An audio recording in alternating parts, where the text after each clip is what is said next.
Welcome to the College Football X with your hosts, John Nelson and John Wilkerson.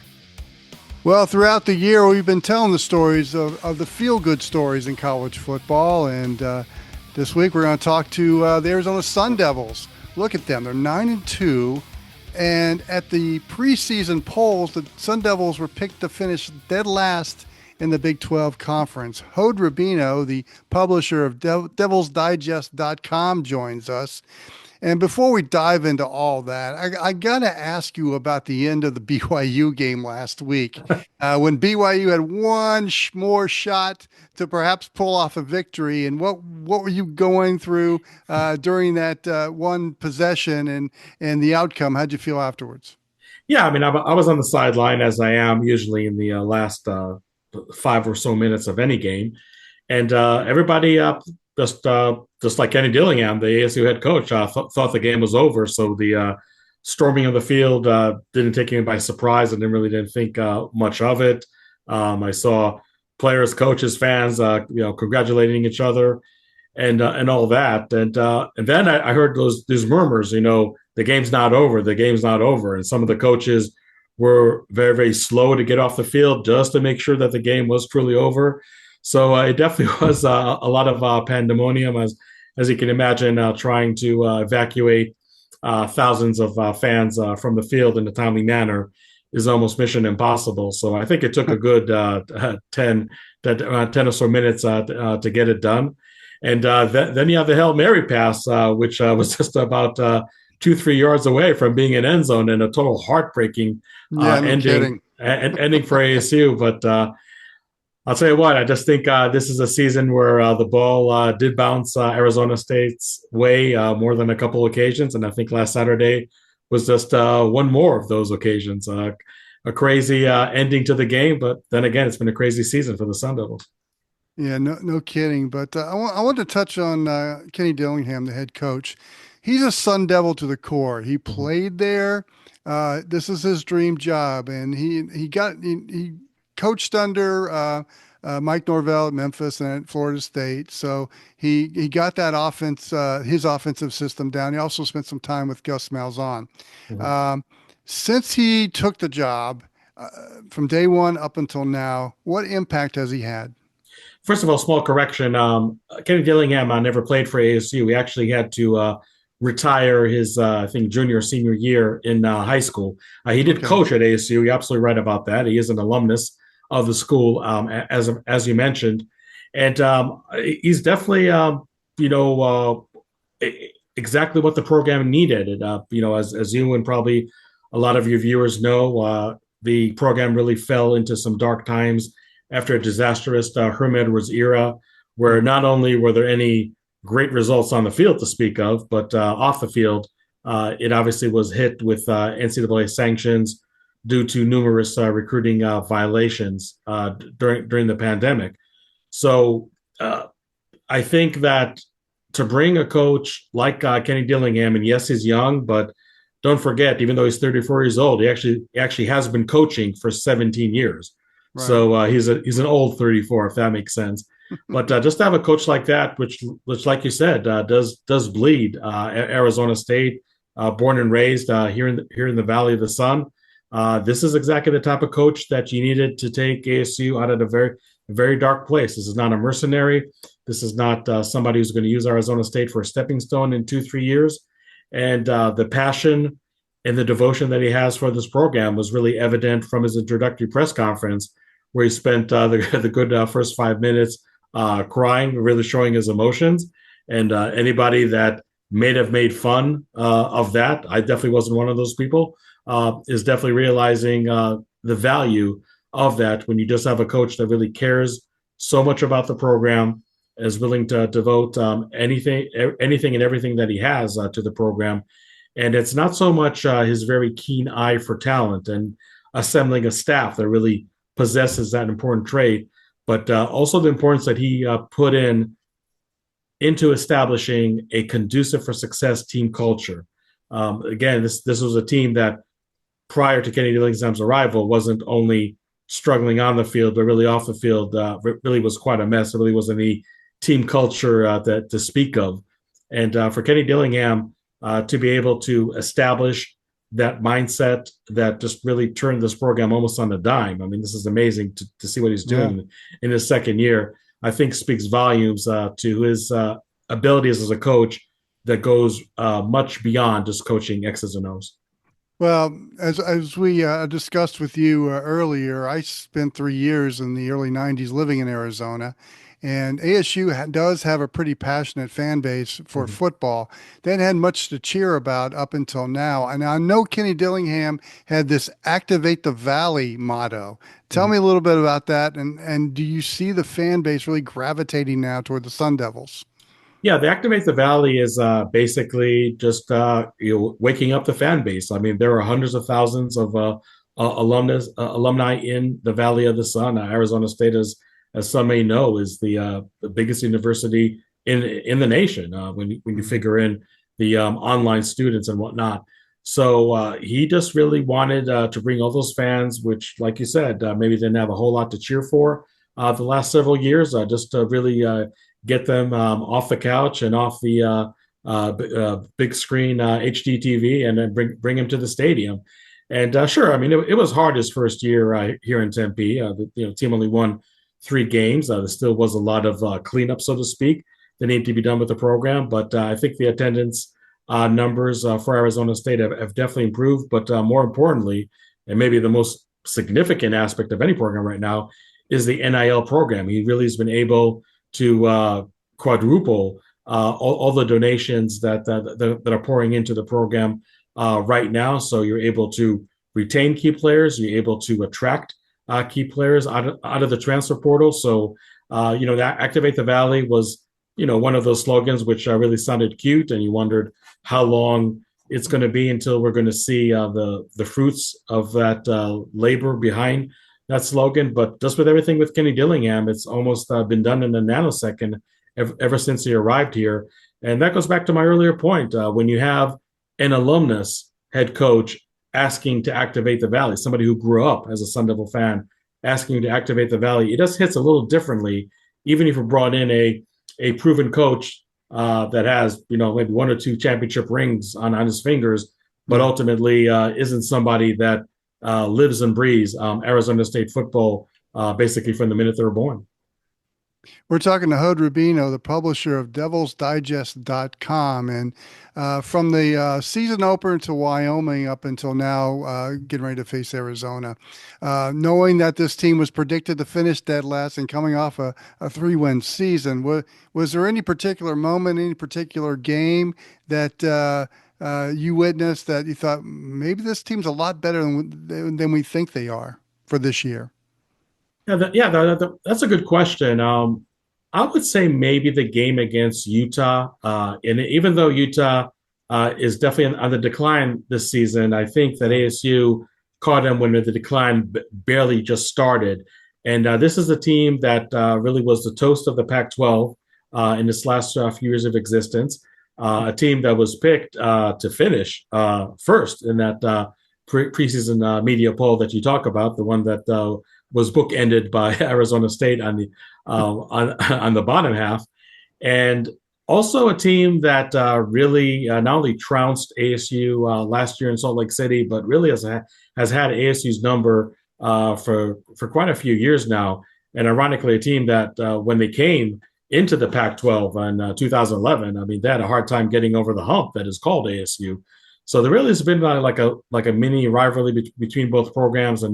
And when you saw a team like Utah, who predicates itself on being physical, and to see ASU, even though the game was in their backyard in Tempe, to still out physical a team like Utah, really be able to impose their will on a team that's been not only their nemesis, but nemesis of pretty much the entire Pac-12. I think that's when you thought, like, okay, maybe you have something special brewing. And even though we saw since that contest, Utah and ASU going in total different directions, I still think, at least in my opinion, that was really the turning point, that this team is really special. Utah was ranked at the time, and that was the first win over a ranked opponent that ASU had in the 2024 season. So if I would point to any kind of turnaround, I think I would point to that contest. It definitely was a special moment in this season. Any particular players we need to know from ASU that the nation just doesn't know about, and it's about time they did? Yeah, I think the folks know about quarterback Sam Levitt and running back Cam Scadaboo. So Yeah. And wide receiver Jordan Tyson. So I'll really skip over those. But I think if you look at another playmaker on offense, I would say tight end Shaman Mateer has been a key ingredient in this passing game. It's definitely dominated by wide receiver Jordan Tyson. I mean, his stats are not only best in the team, but one of the best in the Big 12.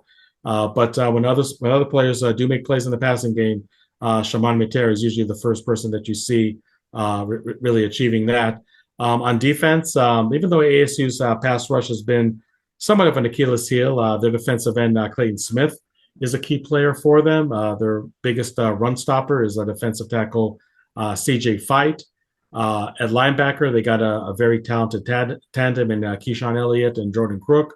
Their nickelback, Shamari Simmons, a more physical nickelback than you probably usually see, is having an outstanding season. And their cornerbacks, Keith Abney II and Javon Robinson have really also been key. And, going back to my earlier point, even with ASU's pass rush, not really being a strong aspect of this defense, that cornerback tandem has been playing very, very well as of late. So those are some of the players to look out for, aside from the players, like I said, who everybody already knows: quarterback Sam Levitt, running back Cam Scadaboo, and wide receiver Jordan Tyson. Okay, it's rivalry weekend, and Arizona State gets to play their arch rival Arizona in Tucson.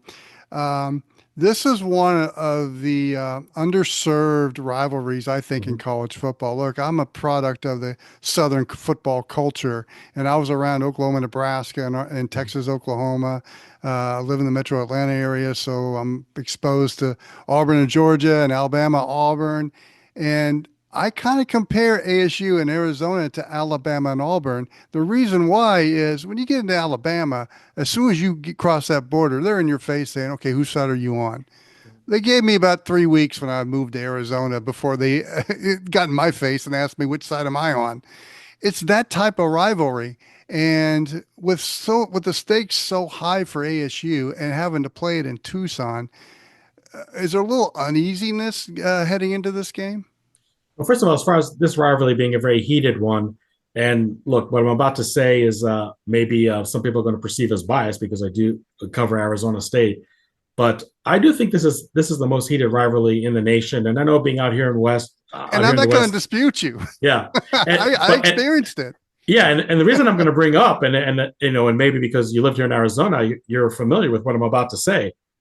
University of Arizona back in the 50s actually tried to deny Arizona State from being a 4-year college. Yep. So you could talk about Alabama, Auburn. You can talk about Michigan, Ohio State. You could talk about USC, UCLA. There's no rivalry that I know where one side tried to deny the other side being a legitimate 4-year university. So that's why I think that when you talk about hatred, when you talk about emotions running high, I think this duel in the desert is really second to none. So that's my take about the heated rivalry, which I think is really like no other, for good reason or bad reason. Pick your reason. It's like no other in the country. Now, as far as uneasiness, absolutely. The University of Arizona in the 80s twice denied Arizona State from reaching the Rose Bowl.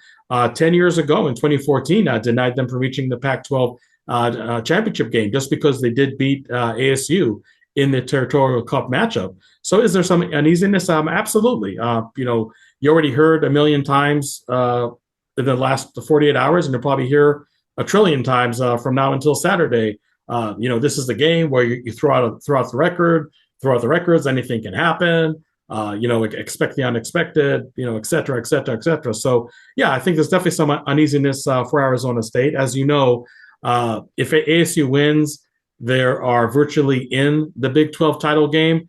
Yes, there's a scenario. I have to put the legal caveat in there that there is a scenario where ASU can win, But if four different, very specific outcomes take place on the same weekend, ASU actually could be left out. But for all intents and purposes, I do believe that if ASU wins in Tucson on Saturday, they are going to be in the Big 12 title game.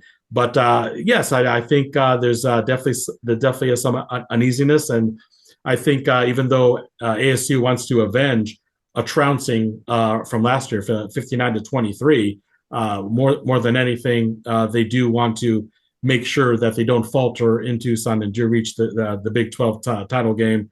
And again, if those four crazy exact scenarios do happen at the same time, then maybe really wasn't meant to be. But yeah, I don't think that ASU was coming in cocky or overconfident at all, even though they're just over a touchdown favorite. University of Arizona, and here's another cliche that we heard all week, and we'll hear the rest of the week. This is their Super Bowl.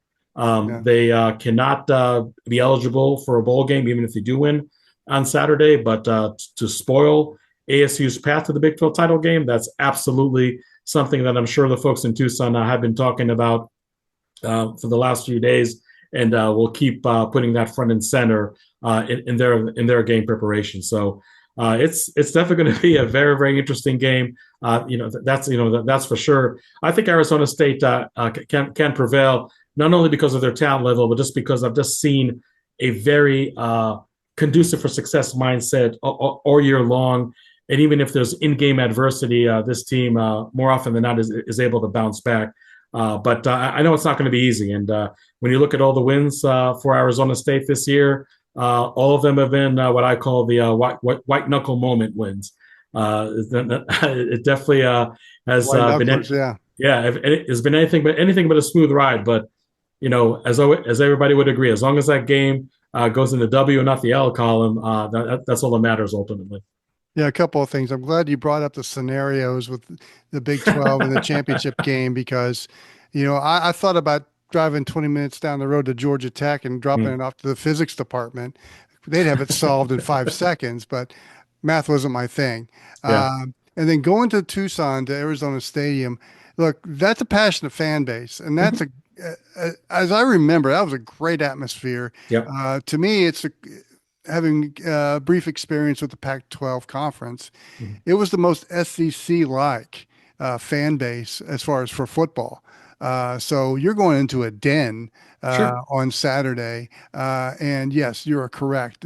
It was a bitter, bitter rivalry. And for me, coming in from a different region and jumping right into the deep end in that thing, I loved it. It was great. But the possibility of going to the Big 12 championship game is huge. It also could open a door to going to the college football playoff, which was probably unthinkable back in August. But if all those things work out, Big 12 Commissioner Brett Yomark is making some noise about the fact that Boise State's in a position to host a quarterfinal game as the Mountain West champion, and the Big 12 champion could be in the first round, not getting the bye. And he's coming up with all these data points, which are good data points. And in fact, in the head-to-head meetings, the Mountain West has only prevailed twice against the Big 12, and both of those were by UNLV. Is there, within the conference, is there we're kind of getting hosed in this kind of feeling? Yeah, look, I think that ASU, if you asked anybody on the team, they're just happy to be in position, as they say. So to have a chance to go to the Big 12 title game with a win in Tucson, that is quite the achievement. And once you're in the Big 12 title game, you can't decide to have an off day. You have to take care of business that way too. So this is definitely a talking point that you hear mostly among the fans rather than the team itself. But look, I do appreciate the commissioner of Big 12 fighting for the Big 12. That's what a commissioner is supposed to do. And I'm not going to rehash all the bad track record of commissioners in the Pac-12. That the reason why there's really no Pac-12 right now is first and foremost because the leadership or lack thereof from the commissioner role. Decisions. Exactly.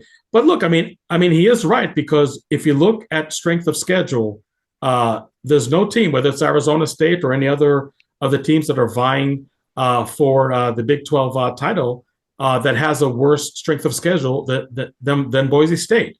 Now, they may ultimately have one loss more than Boise State, depending on what the Broncos do the next couple of games. But I think the strength of schedule does have to matter. And I'm not sounding like a Big 12 elitist over here. And if some people think that way, so be it. But the overall caliber of opponents to the Mountain West is not equivalent to that of the Big 12. And that's just, a pragmatic fact, just like saying water is wet.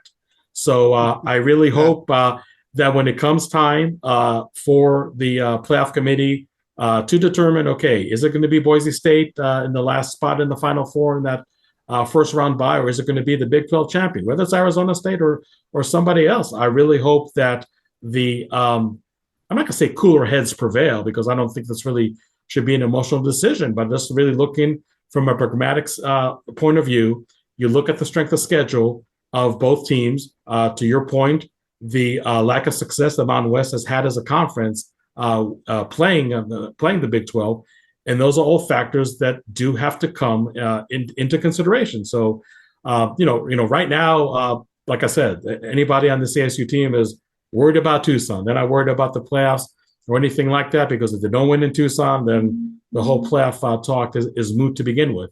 But I'm just really curious to see what's going to happen once the committee does have to make that decision. Again, you can look at my opinion, or just the approach that I'm coming from as a Big 12 elitist, as somebody who has bias, and that's fine.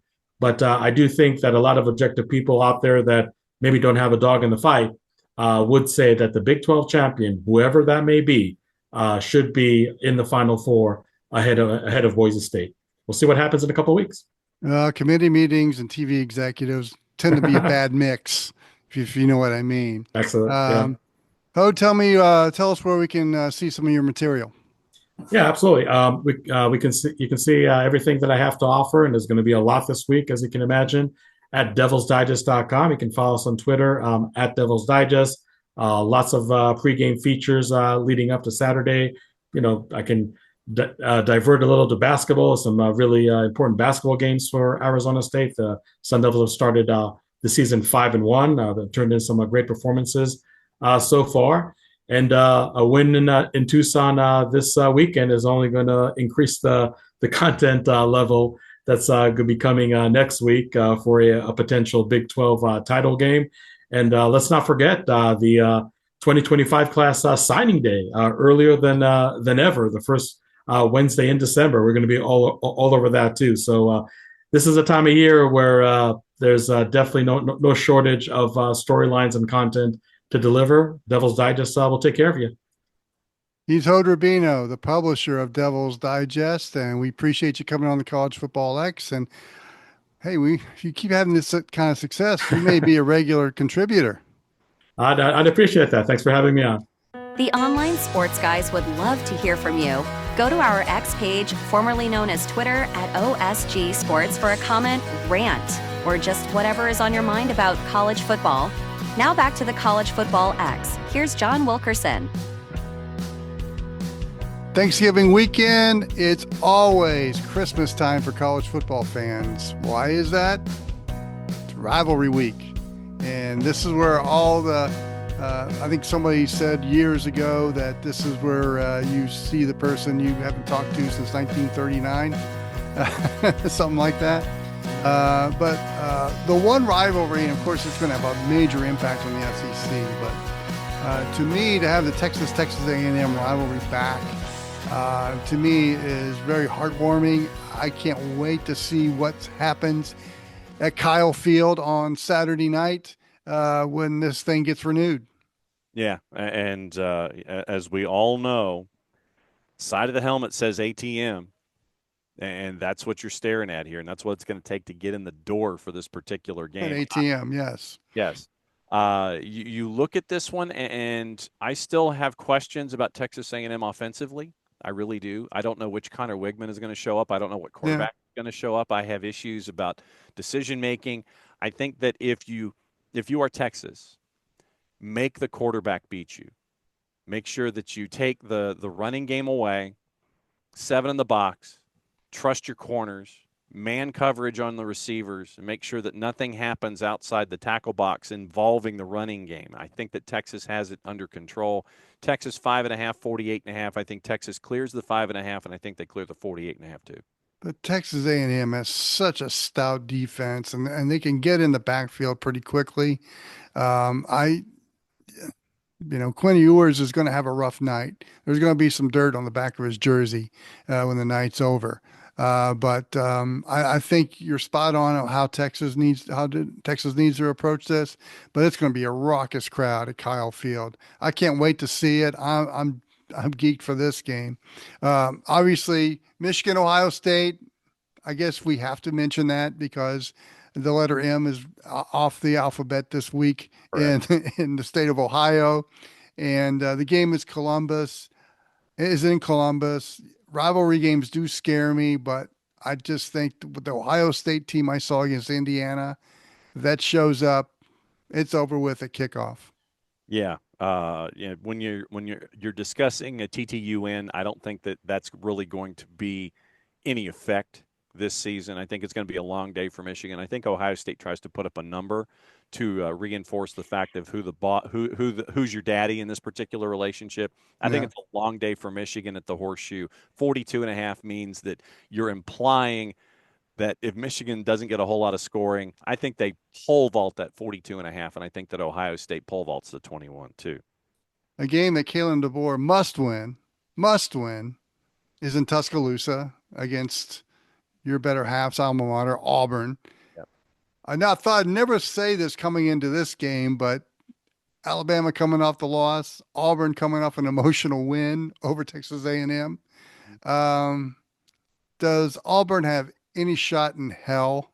You're a funny dude. I try. You're a funny dude. No. And what's the word I'm looking for? No. But they had a confidence boost. Come on. Stop it. Stop it. I mean, legitimately, it was, hey, as we talked about it on the weekend show, getting ready for the week. Literally, Peyton Thorne, the best that Peyton Thorne can do, snaps the ball, turns to his right, hands to Jarquez Hunter, or in his case, since he's right-handed, he turns to his left. I'm left-handed. I turn to my right. Turn to my right, hand the ball off to Jarquez Hunter. Jarquez Hunter goes and does Jarquez Hunter things. If Alabama, once again, is smart, force Peyton Thorne to beat you. That's the easiest play on the board this week if you're Alabama defensively. Make Peyton Thorne beat you. And that has proved to be difficult for Auburn all season long. No, Auburn will not be bowl eligible. And it will be, I'm guessing legitimately that the number 11.5, I'm torn. 52.5, I don't know. I think Alabama clears the 11.5 just because of Auburn not scoring. So that way, I don't think they get to the total because I don't think Auburn puts a whole lot of points on the board. It's probably something in that 24-10, 27-10 by the time we're done. I think Bama covers. I don't think they get anywhere close to the total. And a game I'm looking forward to. It's become one of my favorite rivalries during rivalry week, and it'll have some implications on the Big 12 race. And that's Farmageddon as K-State goes to Ames, Iowa to take on Iowa State. Iowa State still has a shot to get in the title game. In fact, I think their path is pretty good too, to meet perhaps Arizona State. But this game always is tough. It's physical, and it's usually 20 below, either in Manhattan or in Ames, and usually something frozen is coming down. So I'm looking forward to frozen this apple one. Slices for you, sir. Yes, and $17 to get in. Hey, that to me is the main reason. You want to sit there and go with that one? You go to Trice, 51.5. I don't know if they get there. I really don't. 51.5. I think Iowa State wins a grinder, and I think that they don't get to 51.5. I just don't think they do. And I think it's going to be one of those 3-point games. It's probably going to be something 23-20-ish, 2017-ish. I don't think they get to the 51.5. Well, enjoy the rivalry games this weekend. There's a ton of them out there. If your school is in the Division One AA or Division Two or Division Three playoffs, go and support your local school. Those are fun playoffs. I love the FCS tournament. It's kind of a precursor to what we're going to see now in the in the FBS level as the playoff expands the 12 and then later on to 16. It's kind of a precursor to what we're going to see. So we thank Hod Rabino for joining us. John, I'm looking forward to this weekend of college football, and we'll reconvene next week. What you said, it's fun. Once again, checking the lower divisions. Yes, it didn't quite qualify for football on a budget, but widen your horizons a little bit. Go to places you've never been. Watch games you've never seen. It's fun this time of year as those of us who get to look at 1AA, D2, D3, and the NAIA, look at Division I and sit there and go, so how's it feel to play in consecutive weeks all the way through, like 15 weeks in a row? Well, these other guys do it. Time for you. It's going to be a fun one. So that's going to do it for the College Football X this week. We'll see you next week. For John Nelson, I'm John Wilkerson. Enjoy the games this weekend. So long, everyone.